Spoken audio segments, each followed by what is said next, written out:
El siguiente tema son brotes teológicos a mediados del siglo XX. Esta imagen refleja todo lo que vamos a ver, ¿no?, en cuestión de la teología. Se va a tratar de reinterpretar las escrituras a través de los manuscritos encontrados. Y como ven, este de aquí es el Evangelio perdido de Judas. Es la porción, y es interesante cómo utilizan una técnica para tratar de averiguar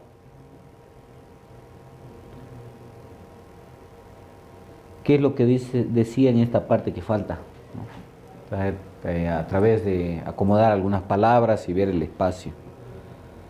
Entonces se va a dar mucha importancia a esto, ¿no?, en esta época, propiamente. Después de la Segunda Guerra Mundial, el escepticismo va a agarrar muy fuerte en las cuestiones que son de interpretación de las escrituras y en cuanto a la naturaleza y el poder de Dios.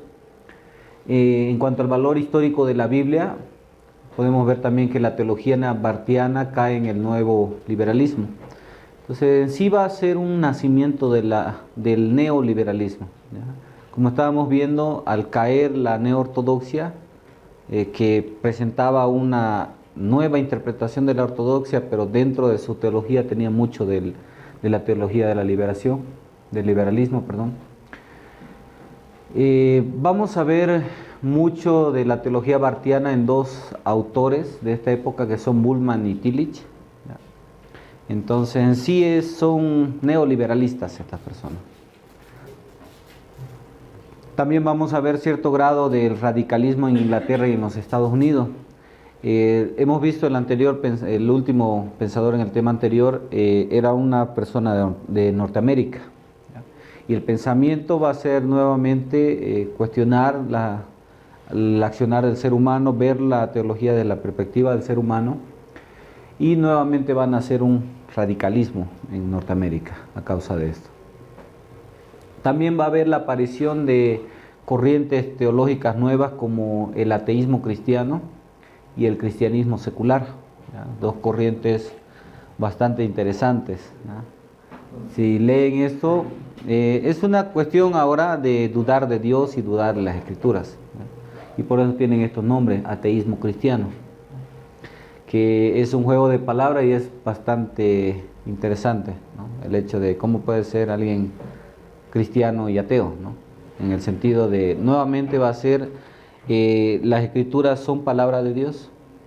El Dios que conocemos es el Dios que revela verdaderamente las escrituras, y es por eso los nombres de esto. Es fuera de la Biblia, ¿no?, o fuera de la religión prácticamente secular. También van a ser la antropología existencial. Ya hemos visto el existencialismo filosófico nació, ahora van a ser dentro de la teología lo que se conoce como antropología existencial y la teología de la acción social, ¿no? El hecho de si yo coloco una escuela en un barrio, ya es el evangelio eso, ¿no? Entonces ya he predicado el evangelio con colocar o ayudar socialmente a la comunidad. Surge también el neoevangelicalismo, que esta teología trata de armonizar nuevamente las cuestiones de fe y la ciencia, ¿ya? Va a tratar de unir nuevamente a la religión con los aspectos naturales.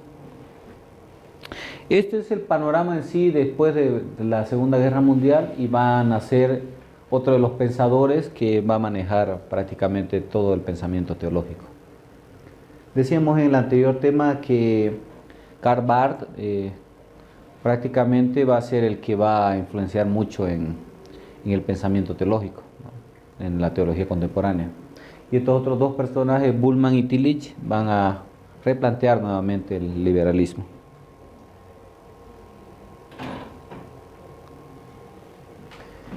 Y es así que nace el neoliberalismo, ¿no? Así como hubo una neoortodoxia, va a haber un neoliberalismo. Sí. Durante la época, si buscan información, van a ver bastante cosas de política, ¿no?, al colocar neoliberalismo o liberalismo. Y está muy relacionado con todo esto, la manera de pensar propiamente. Por ejemplo, hoy en día, ¿qué es lo que propone el gobierno de hacer con nuestra cultura o con nuestras tradiciones? ¿Qué es lo que quiere hacer? Recuperar Y se han dado cuenta de que hay un movimiento teológico también que trata de volver a lo que era la iglesia primitiva. De vuelta a Hechos. ¿No? Entonces es lo mismo. Todo está ligado al modo de pensar. Por eso, en la teología, nuestro ambiente va a repercutir. Volvamos nuevamente a lo que era la iglesia primitiva, ¿no? La iglesia de Hechos. Es lo mismo, el mismo pensamiento dentro de la política y de la sociedad. Como les decía, los dos personajes importantes son Rudolf Bultmann y Paul Tillich. Ellos emplean el existencialismo como herramienta para forjar su teología. Y todos los principios que van a plantear ellos han sido heredados de Barth y de Brunner. Sin embargo, van a tener muchas diferencias con ellos, ¿no? Entonces es una repostulación de algo que ya había caído antes. Sí, es lo interesante, ¿no? El que ha estado en contra es el antecesor. Y es la cuestión de la teología, ¿no? A veces, muchas veces entendemos mal a una persona en cuestión teológica. Por ejemplo, hoy estaba leyendo una noticia, la leí, no lo vi el video, pero decía que esta persona, Maldonado, el apóstol, Guillermo Maldonado, había dicho que ya no es necesario escuchar los principios bíblicos. Y tenemos dos opciones como cristianos. Una, escuchar lo que Dios habló en el pasado, y la otra, lo que Dios está hablando ahora, ¿no? Y he visto el video, pero he visto una pequeña partecita han colocado, ¿no? Me hubiera gustado ver todo lo que él dijo, ¿no? Y el contexto en el cual dijo esa cosa, porque si lo sacamos, sí, así como lo han presentado, sí parece que está diciendo eso.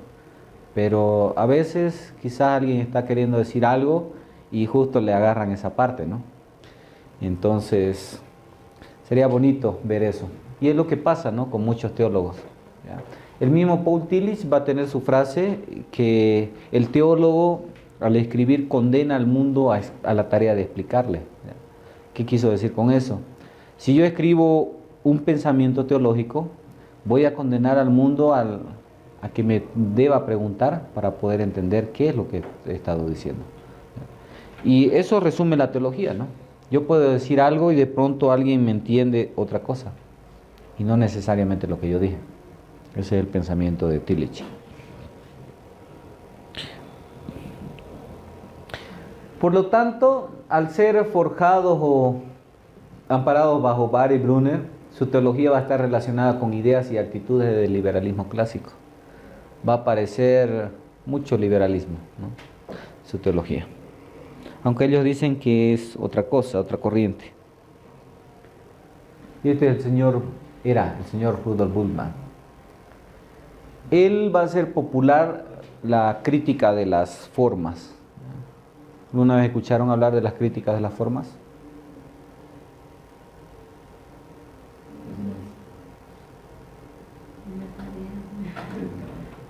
¿Cómo? Sí. Entonces, prácticamente él es el forjador de eso, ¿ya? ¿Recuerdan la alta crítica y la baja crítica en la antigüedad? En el siglo pasado prácticamente. Y lo interesante ahora, si se dan cuenta de la teología de esta época, estamos en la misma época, del mismo siglo. Entonces hay muchas corrientes teológicas en esta época, y nace una persona y va en contra del pensamiento de otro, sale otro después y agarra de los dos y saca un nuevo pensamiento teológico. Entonces vivimos en una época donde la teología está cambiando, ¿no? Y hoy en día más todavía, ¿ya? Alguien aparece ahora, dice algo, y aparece otro y dice otra cosa, ¿ya? Entonces esa es la época en la que estamos viviendo. Los primeros siglos, siglo IV, 8 siglos más o menos, va a prevalecer el pensamiento agustiniano, ¿no? Ahora ya no, son meses solamente que prevalece lo que dice alguien. Prácticamente podemos resumir la crítica de las formas en el pensamiento de que no se puede confiar en la Biblia. No podemos confiar en la Biblia. ¿Por qué? Porque la Biblia, por los autores y por la época en la que ha sido escrita, llega a ser un producto de extrañas y antiguas influencias históricas y religiosas. Por ejemplo, ¿cómo podemos explicar de que Moisés escribió el Génesis, el momento de la creación? ¿Quién estuvo presente en la creación?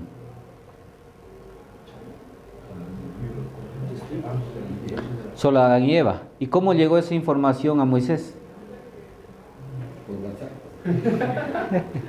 En el grupo. ¿Cómo llegó entonces esa información a Moisés?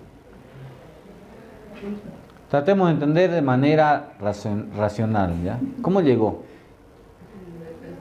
La transmisión Oral, ¿no? De persona, de padre a hijo. Entonces, si va de padre a hijo, creo algunas vez han hecho la dinámica de el chisme, que se llama, o el teléfono, que alguien dice algo y de pronto van diciendo todos, y ¿cómo llega la información? Entonces, eso es lo que esta persona va a decir, no Bultmann. Él va a decir, la Biblia está envuelta en muchas cosas antiguas, cuestiones religiosas, cuestiones del pueblo, históricas, y por lo tanto no es muy confiable que digamos. Eso va a decir. No va a negar que sea inspirada, ¿no? Pero no es confiable. Es algo... Toma en cuenta el fallo del escritor, ¿no? Sí, exacto. O sea, es palabra de Dios, pero es palabra humana finalmente, ¿ya? La persona ha escrito. Entonces la idea es qué quiso decir Dios y qué dijo el autor, en este caso. Por eso no es confiable. Pero pastor, ¿y esto él en qué se basaba para decir?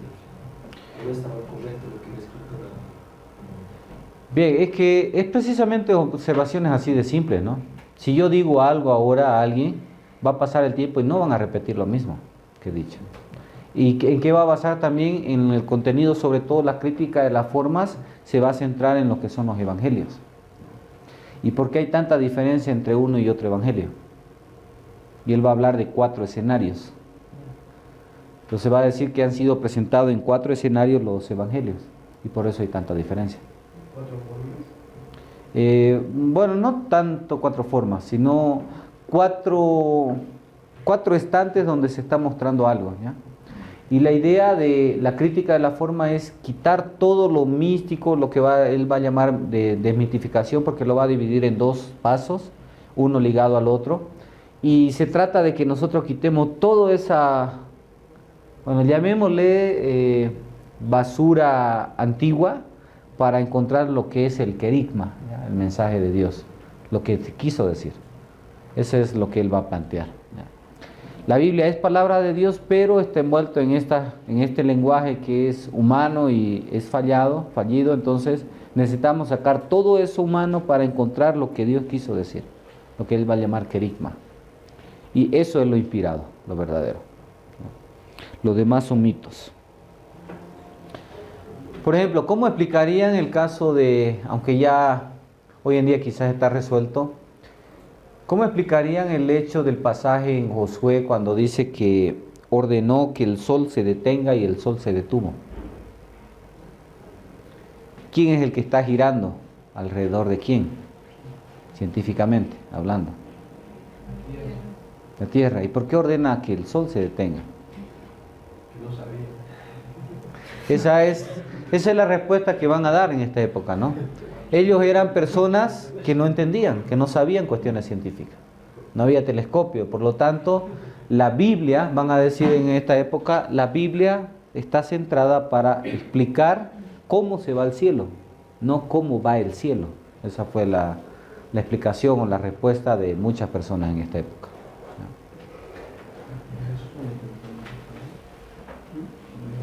En cuanto a su biografía, él estudió y enseñó en varias universidades alemanas hasta llegar a ser profesor de estudios neotestamentarios en Marburgo. Fue profesor del Nuevo Testamento. Esto pasó en el año 1921 y él durante su enseñanza escribió mucho e hizo famoso el término desmitificación, quitar los mitos. ¿Han leído de esto, verdad? De la desmitificación de los mitos. O todavía, creo que para la siguiente semana, ¿no? Tenemos que modificar el calendario. Entonces van a leer mucho de la desmitificación, ¿ya? Entonces eso les va a ayudar a poder entender un poquito mejor. Él presenta una reinterpretación total del Evangelio en términos de una filosofía inspirada por el existencialismo. Entonces va a reinterpretar nuevamente esta palabra, es bastante importante, pero es como que va a sacar su Biblia, Mateo, Marcos, Lucas y Juan, y va a borrar todo lo que han dicho y va a tratar de dar una reinterpretación, pero basado en existencialismo. Lo que Kierkegaard y Heidegger afirmaron en su momento, dieron inicio. Recuerdan que Kierkegaard va a hablar del salto de la fe, salto al vacío, sacrifica tu razón para entender. Y eso va a dar paso al existencialismo, a la filosofía. Por eso era importante Kierkegaard, ¿no? Era teólogo y filósofo a la vez. Y lo mismo, va a plantear lo mismo, ¿no? En cuestión del existencialismo, va a dar más forma, ¿ya? En la lectura van a ver un poco de Heidegger. Entonces en sí es como que, recuerdan, en la neo-ortodoxia se habló de buscar la verdad incluso en la filosofía, algo que la ortodoxia estaba diciendo que no se debe hacer esto. Entonces aquí preparó simplemente el camino para que se vuelva a utilizar la filosofía. Y ahora no era solamente a la par, sino era la Biblia interpretada a la luz de la filosofía. Y él va a tener un pensamiento, le van a hacer por ejemplo, ¿en qué cultura fue escrita la Biblia, las escrituras? Judía, griega. Entonces, ¿cuánto pudo influenciar el pensamiento griego en los escritos paulinos, por ejemplo? En el escrito de Pedro, cuando dice linaje suyo somos, ¿era pensamiento cristiano eso? Un filósofo lo dijo, un filósofo griego, y él lo aplica a Cristo. Entonces él se va a basar en todos estos presupuestos para decir, toda esa influencia de la cultura de la época ha entrado a la Biblia y hay que sacar todo eso, ¿no? Porque no nos sirve. Ha entorpecido el mensaje de Dios. Sí, ha entorpecido el Evangelio. Su pensamiento, su teología se puede dividir en dos maneras de pensar. La segunda es dependiente de la primera. Vamos a ver una de ellas. La crítica de las formas es la primera manera de pensar. La crítica de las formas trata de identificar los extractos de la tradición en los 4 evangelios. Es decir, ¿qué es tradición y qué es querigma? ¿Ya? Ese va a ser el debate de Bullman.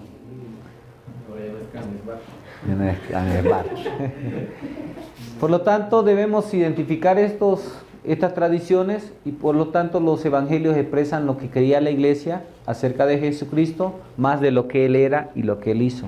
Ese es el pensamiento. Wellhausen va a hablar mucho de esto también, ¿ya? Del hecho de que el Jesús que encontramos en los evangelios no era el Jesús histórico. Recuerdan, esto se habló del Jesús histórico en el siglo pasado, ¿no? Se cayó con el liberalismo. Ahora él lo va a sacar nuevamente al Jesús histórico y va a tratar de decir, hay cosas que debemos encontrar allí al Jesús verdadero en la Escritura y para ello debemos desmitificar, debemos quitar todos estos mitos y son propios de la creencia de la iglesia. En su afán de seguir a Jesús se han llegado a imaginar un Jesús totalmente diferente.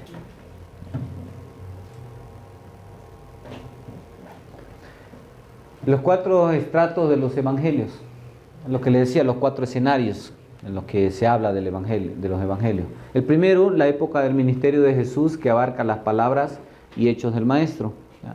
Es decir, hay partes del evangelio que nos muestran las palabras y las acciones, ¿ya? Y de hecho, una diferencia entre Mateo, Marcos, Lucas y Juan es el enfoque que le hace cada evangelista. Mateo, ¿para quién escribe? ¿Cuál es su audiencia? Judíos. Por eso va a utilizar mucho el reino de Dios, ¿no? O el rey de los judíos. Lucas, ¿para quién va a escribir? Para los gentiles. Entonces va a presentar al siervo allí, ¿no? Luego Marcos, ¿para quién escribe también? y cada uno va a tener un enfoque diferente. Entonces por eso él llama los 4 escenarios. El segundo es el periodo inmediatamente posterior a la crucifixión, que incluye ideas de la comunidad cristiana de Palestina. Este primer evento de los evangelios, o este contenido, es el que está presente y es propio de la época en la cual se origina. El segundo escenario es el periodo posterior, es cuando ya Jesús muere y de pronto la comunidad de la iglesia, al tener la fe en Jesús, se imagina un Mesías y comienza a colocar cosas que no son propias de él y que son generalmente de la comunidad cristiana de Palestina. El tercer escenario es la época en que la iglesia se extendía a los gentiles. Conforme pasa a los gentiles, aparece Pablo y escribe desde una perspectiva griega sobre todo. Y el cuarto periodo, el periodo de los evangelistas que escribieron los primeros 4 libros del Nuevo Testamento. Es lo curioso, ¿no? Históricamente, los evangelios no son los primeros en escribirse, aunque estén en el primer lugar en el Nuevo Testamento. Se habla mucho de que el primer escrito del Nuevo Testamento fue Santiago, y el segundo fue o Primera y Segunda Tesalonicense o Gálatas. Entonces quiere decir que los evangelios son posteriores. Por eso vemos en Juan, es el pensamiento, de que habla mucho del gnosticismo, ataca mucho al gnosticismo. Trata de presentar a un Jesús que conoce el corazón, que puede ver, habla de logos. Entonces, una época muy posterior a lo que era el Jesús verdadero. Como vemos entonces aquí, entre el Jesús que se presenta en los evangelios y el Jesús original, hay mucho. ¿Ya? Hay muchas capas que se le han colocado a este Jesús. Y eso es la crítica de las formas. Necesitamos quitar todo eso. Los 3 episodios auténticos. Y él decía, solamente hay 3 eventos que son verdaderos de Jesús. Su nacimiento, que no es virginal, ¿ya? Porque racionalmente no se puede hacer eso. El segundo episodio son algunas enseñanzas éticas simplemente, porque Jesús nunca enseñó que era Dios. Y su muerte. Y allí termina todo lo de Jesús. Resurrección y todas las otras cosas fue producto de la imaginación de las personas.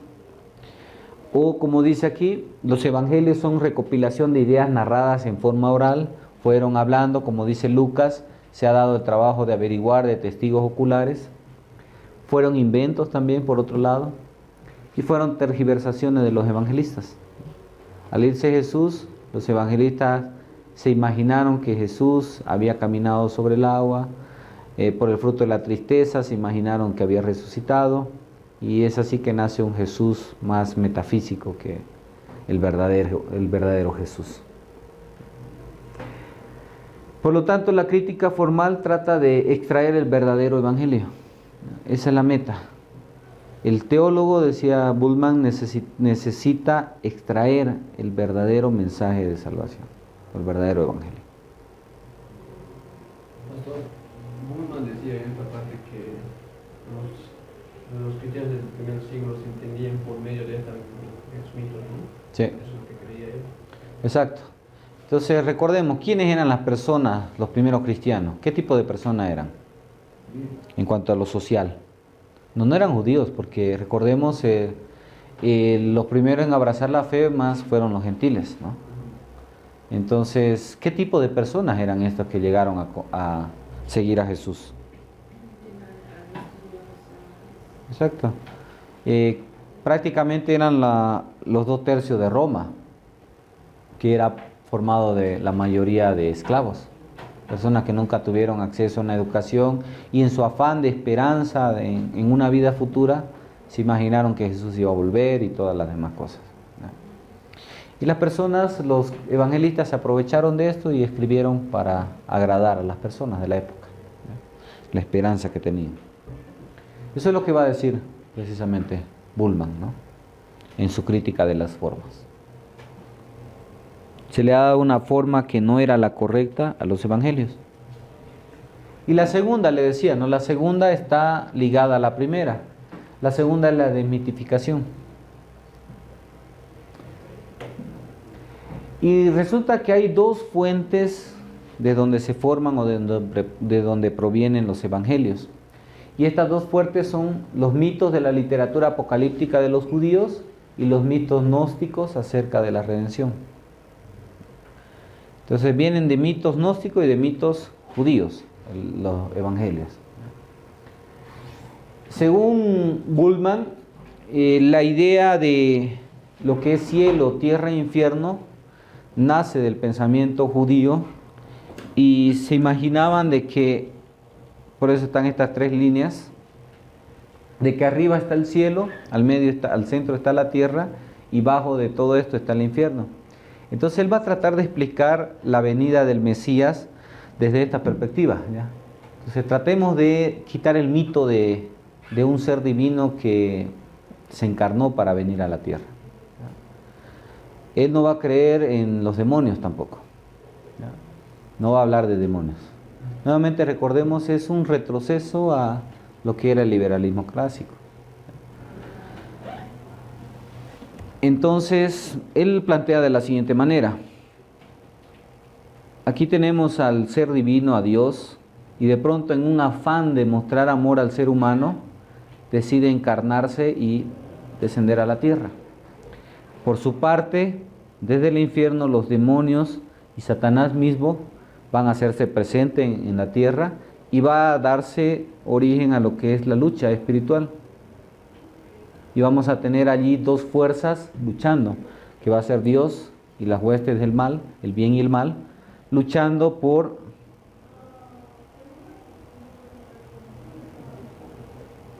el futuro del ser humano. Entonces no es de que Dios se hizo carne, ¿ya?, sino tiene un sentido muy espiritual. Es algo místico y hay que desmitificarlo. Ese es el pensamiento de Bullmann. Por lo tanto, Bullmann va a rechazar todo lo que vaya o sea contrario a la razón.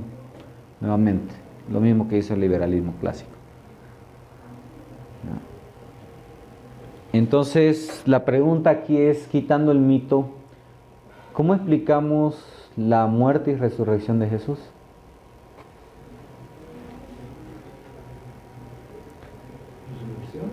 Entonces, exacto, de que existió Jesús, nadie lo va a negar ya. Ya estaba allí, fue un hombre. Ahora de que resucitó, simplemente hay que encontrar el mito allí, ¿no? Hay que encontrar lo que Dios quiso decir a través de esta historia, ¿ya? Que quizás es una fábula la parte de la resurrección de Cristo, no fue literal. ¿Qué pasa en el caso de Adán y Eva? Igual, va a ser simplemente como un cuento, una fábula que tiene su principio espiritual, moral y que nosotros debemos identificarlo. Y allí solucionamos todos los problemas que hemos estado haciendo durante todos estos siglos. Ese es el pensamiento de Bullmann. Pero si Jesús no resucitó, entonces no. Claro, se cae la fe, ¿no? Sabemos eso. Pero él, ¿qué va a decir? El propósito de Dios no era resucitar un muerto, era darnos una enseñanza. ¿Y recuerdan lo mucho que se habló de Jesús en el siglo pasado? Jesús simplemente vino a cumplir su ideal, ¿ya? Él tenía un ideal y vino y murió por ese ideal, ¿ya? No murió por la salvación del ser humano. ¿Quién fue el que dijo que murió por el ser humano? Fueron los evangelistas, ¿no? Ese es el planteamiento de Bullmann. Y por lo tanto él va a hablar del querigma. Es decir, bueno, sabemos el querigma viene del griego, que quiere decir el contenido de lo que se predica. Entonces está la escritura, el texto bíblico, y de pronto muy en el fondo está el querigma, lo que Dios dijo. ¿Recuerdan? Hubo un teólogo que dijo, la Biblia no es palabra de Dios hasta que se habla, hasta que Dios la habla a través de la predicación en el siglo pasado. Sí. ¿No? Entonces, esta persona habló de eso, ¿no? De que se convertía en palabra de Dios, pero que lo escrito no era la palabra. Entonces va a ser algo similar aquí, ¿ya? Necesitamos entender o descubrir lo que se dijo verdaderamente. Es como que hagamos la dinámica, ¿no? de el teléfono. Yo le digo algo a alguien, después él lo va repitiendo en voz baja. Y de pronto el último dice la frase y resulta que no era nada de lo que yo dije al principio. ¿Qué tenemos que hacer para identificar el mensaje original? Preguntarle a la persona que empezó a decir, ¿verdad? Encontrar y ver dónde empezó el error. Entonces, una vez quitamos a la persona o el motivo del error, encontramos el querigma. Ese es el pensamiento. Por lo tanto, el teólogo debe despojar el querigma de su envoltura mística, lo que se llama desmitificación. Tenemos que quitarle todo lo que es tradición, lo que es corriente judía, lo que es corriente gnóstica y lo que es fruto de la imaginación de los 4 locos que escribieron los evangelios, ¿no? Ese es el pensamiento de Bultmann. Él habla también de que los sucesos de la historia sagrada se convierten en símbolos de la experiencia existencial. Y nuevamente, ¿no? El existencialismo va a jugar muy fuerte en la teología de Bultmann. Por lo tanto, la salvación ocurre cuando el hombre se encuentra a sí mismo y se entiende. Eso es lo que parece decir mucho en su teología Bultmann. La salvación no es llegar al cielo. La salvación no es el reino de Dios. La salvación es cuando como ser humano yo me encuentro a mí mismo y logro entenderme. ¿Recuerdan que hablábamos de que había un evangelio muy centrado en el ser humano? Entonces a eso nos condujo ese pensamiento. Y hoy en día es más todavía, ¿no? Es como que en sí el hombre es como un pequeño Dios en esta época en la que estamos, ¿no? Sí. Y es bien fuerte, ¿no? Porque se habla mucho de que se ha utilizado la lógica de nuestra época para decir si la palabra Mesías o ungido, en el griego Christás quiere decir ungido, Mesías, y el Mesías en el Antiguo Testamento o el ungido era la persona sobre la cual se vaciaba el aceite. Por lo tanto, en el Nuevo Testamento el aceite es el Espíritu Santo. Y en consecuencia, un Mesías puede ser cualquier persona que ha recibido el bautismo del Espíritu Santo. Y en consecuencia, el Mesías es el ser humano también. Por lo tanto, somos igual a Jesús. Ese es el pensamiento que manejan hoy en día. Si somos igual a Jesús, podemos hacer la misma cosa que hizo Jesús. ¿Y acaso Jesús no dijo eso en el Evangelio? Cuando le dijo a sus discípulos, no se asombren porque si ustedes tienen fe, harán muchas cosas mayores que las que yo hago. Por lo tanto, somos hermanos de Jesús, somos iguales a Jesús. Ese es el pensamiento hoy en día. Y es utilizando la lógica nuevamente, ¿no? El ultracalvinismo va a utilizar la lógica y va a tratar de anular esto. Entonces la clave aquí es encontrarme a mí mismo, ¿ya? Conocerme y entenderme. ¿Quién soy? ¿De dónde vengo y a dónde voy? ¿No? Con la letra A. Entonces ese es el pensamiento, ¿ya? Teológico. Ahora ya se sacó en cierto sentido a Dios de la ecuación, ¿no? Porque antes era encontrar a Dios y entender a Dios. Como no se puede, y la razón, ni los sentimientos, ni nada puede llevar a esto, entendámonos nosotros mejor. Esa es la felicidad del ser humano, ¿no? Y propiamente el nacimiento de la psicología también, ¿no? Lo que se habló en un momento. Por eso la psicología se alejó tanto de Dios al punto de centrarse mucho en el hombre y de que lo importante es tu felicidad, ¿no?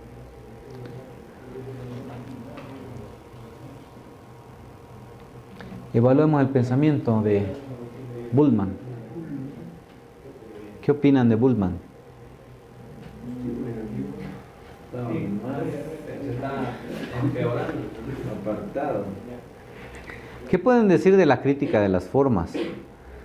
¿Será que, y del querigma, será que verdaderamente el cristianismo contiene mucho de judaísmo y de gnosticismo?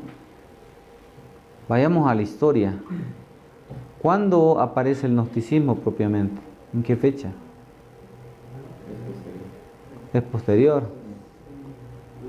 Está empezando recién cuando se escribe las epístolas a Colosas. Sí, recién está empezando, ¿no? Años 62 al 64 más o menos, por esa época. Entonces no podemos hablar de un cristianismo gnóstico, propiamente. Entonces Pablo difícilmente pudo ser gnóstico. En cuestión del judaísmo, tampoco, aunque hay parte, pero críticamente vamos a ver que incluso las mismas palabras griegas, judías, van a tener un trasfondo griego también. Entonces, no hay tanto fundamento para lo que él está diciendo. Pero él seguramente tendría alguna base, ¿no?, para decirlo. Es que precisamente el renunciar al hecho de razonar, o bueno, mejor dicho, el querer razonar, ¿no? Por ejemplo, en la época, y prácticamente lo que hay en Colosas en el año 62 y 64, no es ni siquiera gnosticismo, es un proto-gnosticismo o pre-gnosticismo. ¿Cuándo nace propiamente? En el siglo II. Y por eso el afán de fechar Juan en el siglo II o siglo IV todavía. Entonces no hay un gnosticismo, más es el prejuicio y el hecho de querer rechazar las escrituras como inspiradas. Y aunque él dice que no rechaza la escritura como inspirada, él dice de que son inspiradas, pero es el querigma lo inspirado. Lo otro es error del taipeo, ¿no? Del taipeador, del escritor.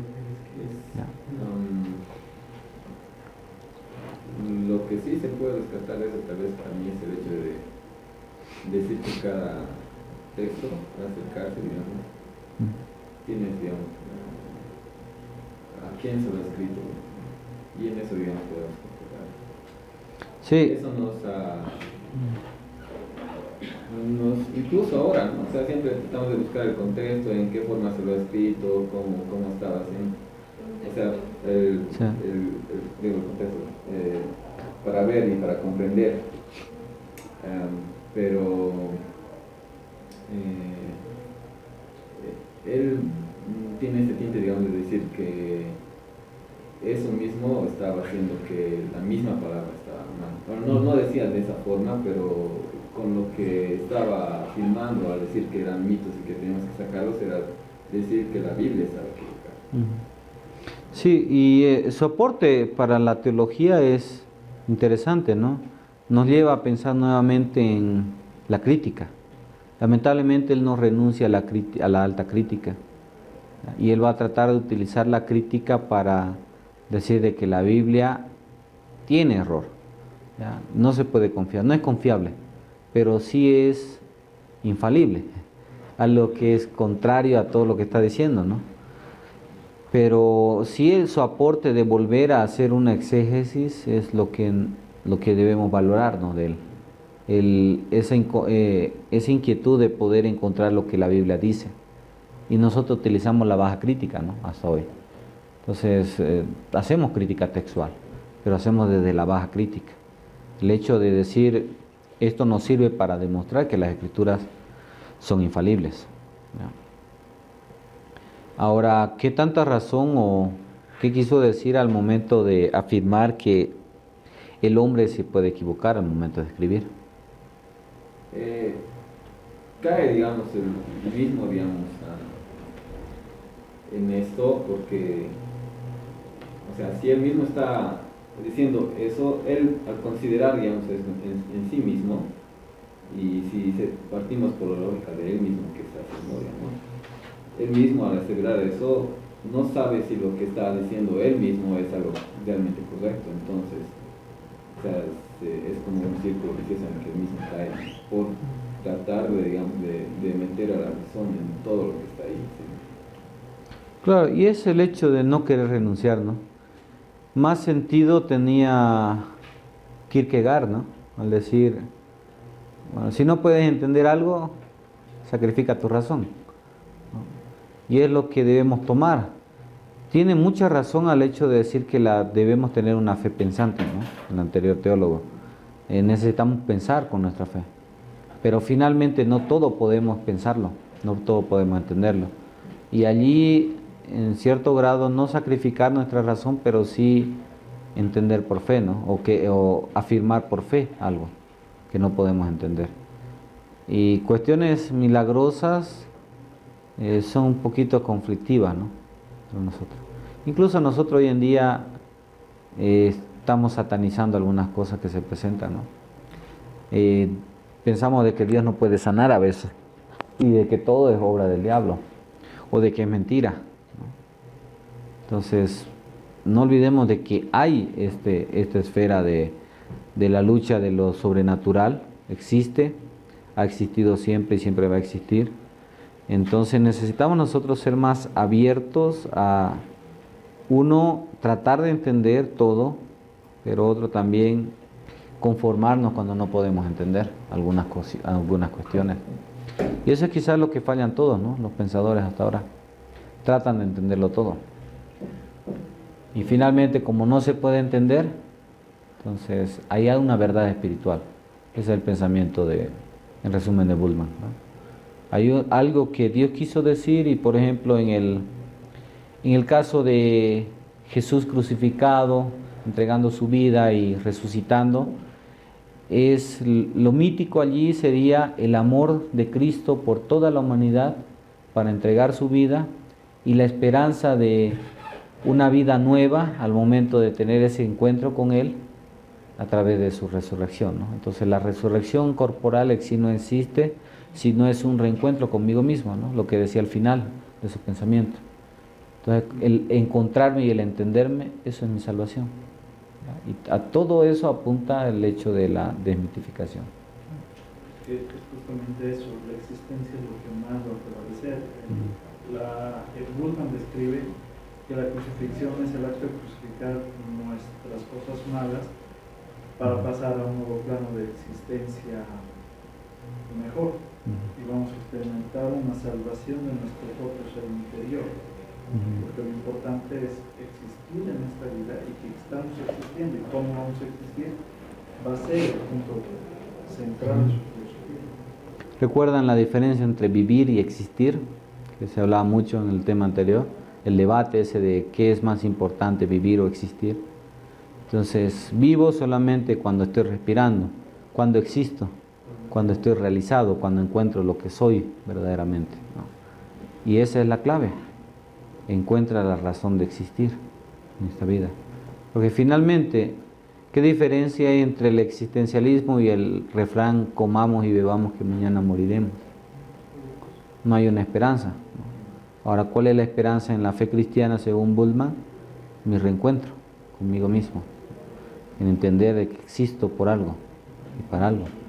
Pastor, por todo esto que dice Bultmann, digamos, destruye el fundamento del cristianismo. Sí, aunque no se lo propuso, va casi a asesinar el hecho de infalibilidad de las Escrituras, ¿no? Está por asesinar. Aunque él hace un llamado a volver a las Escrituras, está asesinando, ¿no? Vuelvan para matar. Sí. Es que su acercamiento a la Biblia es muy diferente. Sí. Es filosófico. Sí, ¿no? y tal vez yo pienso que ahí se aplica, ¿no? Lo que dice Tom. Los pensamientos de Dios son mucho más altos que Sí. y hay cosas que sí nos deberá, pero hay cosas que no. Y es lo mismo de hoy, ¿no? La prosperidad hace un acercamiento metafísico y humanista a la Escritura y termina asesinando el mensaje verdadero de las Escrituras, aunque no lo querramos. Y podemos decir, no, pero sí es el mismo Jesús que se está presentando, porque hablan de Jesús, ¿no? Hablan del Jesús de la Biblia, supuestamente. Pero la pregunta es, ¿qué Jesús están presentando? ¿Es un Jesús más como genio que nos cumple, está para servirnos? Porque ese es el pensamiento, ¿no? Dios está encadenado en sus promesas en la Biblia. Entonces, con que yo la repita en voz alta unas cuantas veces, Confesión positivista. exacto, es metafísica. Entonces, leamos un libro de metafísica y vamos a entender muy bien lo que es el cristianismo desde la perspectiva de la prosperidad y del movimiento de la fe. Vean ese documental del libro del secreto. Sí, Pueden poner su propia iglesia, la prosperidad sin saber nada. sí, exacto. Entonces, son los 5 pilares de la metafísica, ¿no? O ese libro del secreto. Habla literalmente de lo que es la confesión positiva, ¿no? El hecho del hombre, todo centrado en nosotros. La atracción. Sí. Pero es bueno que se nos llame a hacer una buena exégesis, porque cuando uno va a hacer un proceso hermenéutico de interpretación, tenemos que saber a quién se ha escrito, quién ha escrito, y ahí poder sacar cosas que aparentemente son contradicciones, pero que en realidad son instrucciones, órdenes, situaciones especiales que dentro de su contexto tienen plena validez. Poner una masacre propia de jueces o de crónicas en una carta paulina no tiene sentido, tiene su sentido cuando vamos al momento y a la época, ¿no? Por ejemplo, es interesante de la cuestión de las 10 plagas de Egipto. Si averiguamos culturalmente, todas las plagas estaban relacionadas con un dios egipcio, ¿no? Prácticamente todas las plagas estaban con sus dioses. Entonces, cuando Dios hace una de las plagas, está mostrando de que sus dioses egipcios no son nada, que Él los domina, ¿no? Entonces, la sangre, por ejemplo, tenían un dios del río Nilo, ¿no? Era un dios. Era un dios. Luego las ranas también era un dios, ¿no? El toro era un dios. Por eso es cuando salen hacen el becerro. Entonces, era lo interesante, ¿no? Era una lucha entre dioses prácticamente, lo que encontramos allí. Cuando entendemos desde esa perspectiva, uno dice, ¿y por qué mandó piojos? ¿Por qué mandó moscas o tábanos, ¿no? Porque parece que eran tábanos. ¿Por qué mandó el granizo? ¿No? Y prácticamente todo era para quitar, y la oscuridad era lo más temible, ¿no? El poderoso Ra, su dios más poderoso. Y cuando llega la oscuridad, la idea era de que una serpiente se había comido a su dios, o que no había podido luchar, porque cada día o cada noche Ra luchaba con esta serpiente para que vuelva un nuevo día. Entonces, cuando de pronto hay un día totalmente oscuro, la preocupación es qué pasó con Ra. Entonces, también hay que ver que parte de las plagas es sobre Egipto solamente, y también hay plagas que caen como juicio por idolatría a Israel. sí. Entonces son las mismas. Entonces es interesante por eso nuevamente, ¿no? Y no podemos hacerlo esto, y ese es el aporte, ¿no?, que podemos ver aquí. Tenemos que hacer exégesis, pero hacerla bien, ¿no? Correctamente. No fumar lo que hay en su pipa. Ese es el problema de Bulman, lamentablemente, ¿no?